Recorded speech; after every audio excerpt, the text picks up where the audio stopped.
चढ़ल जवनिया अपन जन बर्बाद करिए राजा जी।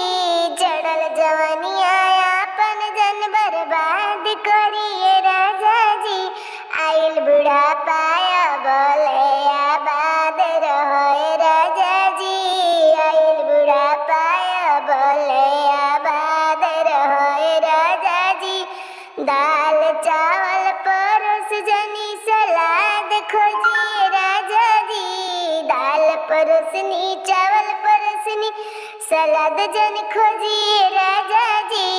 आइल बुढ़ापा बोले आबाद रहे राजा जी। आइल बुढ़ापा बोले आबाद रहे राजा जी।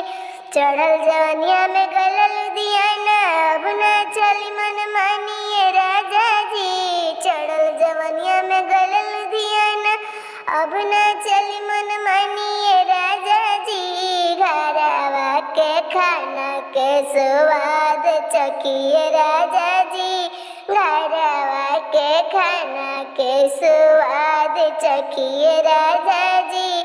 आइल बुढ़ापा भजन बर्बाद करिए राजा जी। आइल बुढ़ापा भजन बर्बाद करिए राजा